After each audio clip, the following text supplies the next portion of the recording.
Paese da un'economia piuttosto solida.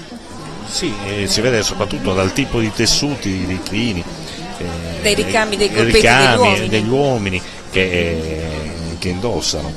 Intanto vediamo tanto è di broccato, sì, ci teniamo a sottolinearlo, un tessuto che era molto prezioso e costoso. In tessuto con fili d'oro e d'argento. Vediamo apparire Selargius.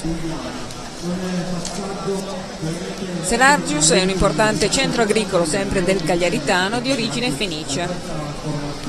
Allora, sul corpetti taglio settecentesco in velluto o damasco degli uomini di Selargius spicca un cappotto scuro con ampi inserti di passamerie e velluti scuri detto Sereniccu, indumento introdotto in Sardegna da sardi provenienti da Salonico.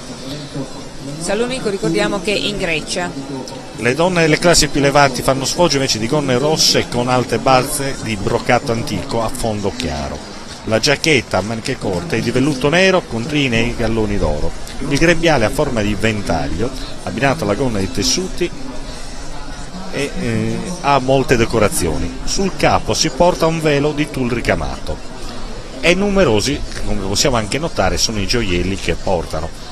Esibire la dote nuziale proprio anche sull'abito di vari gioielli, oro vediamo e corallo. Molte influenze probabilmente da rivi e oltremare per la foggia dei capelli degli uomini, che non sono proprio quelle tradizionali.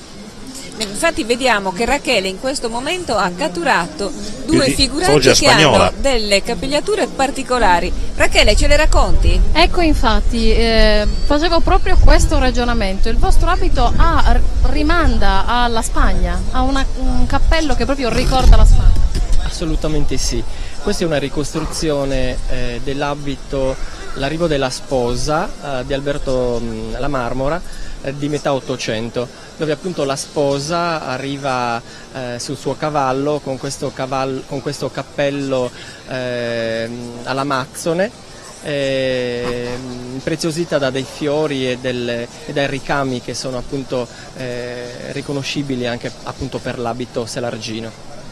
È una ricostruzione frutto di quanti anni di lavoro? Non solo quest'abito, ma la maggior parte di tutti quelli presenti questa mattina sono alcuni autentici, altri riprodotti fedelmente usando anche i materiali d'epoca proprio per cercare di essere al massimo rispettosi di quello che era il vestiario, insomma, selargino. Anche il gioiello nell'abito maschile è davvero importante? Sì, ad esempio questo modo di legare il collo con 3 file di bottoni che era solo presente dal Settecento fino a tutto l'Ottocento, poi man mano era andato a impoverirsi e usare soltanto una coppia di gemelli. Anche la giacca, chiamato Sereniccu, perché era un abito di importazione, in questo caso greca, dove a Cagliari erano famosi questi cappottari che venivano appunto da Salonico. Ecco appunto il termine Sereniccu, perché sardizzavano appunto il capo e veniva impreziosito da queste ganciere in argento che avevano appunto la funzione ornamentale, ma nello stesso tempo di tenere fermo il capo quando veniva indossato. Le incursioni si sentono e si vedono, quindi dalla Grecia, dalla Spagna, la Sardegna veramente ha miliardi di profumi, di colori che arrivano da oltremare. Complimenti e buona cavalcata. A voi. Complimenti anche alla figurante, che è particolarmente bella anche in questo caso. Sì. E ci restano ancora per la provincia di Cagliari, dopo Selargius abbiamo solo Teulada che chiude la provincia di Cagliari. In totale avremo ancora 15 gruppi qui in diretta da Piazza d'Italia a conclusione di questa 66esima edizione della Cavalcata Sarda.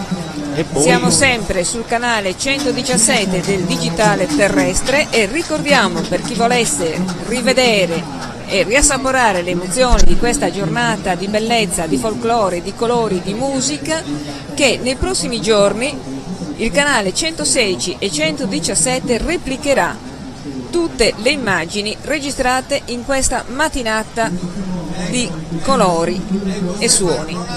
E poi dopo i 15 gruppi avremo il gruppone, quello più atteso di tutti i cavalieri della Sardegna.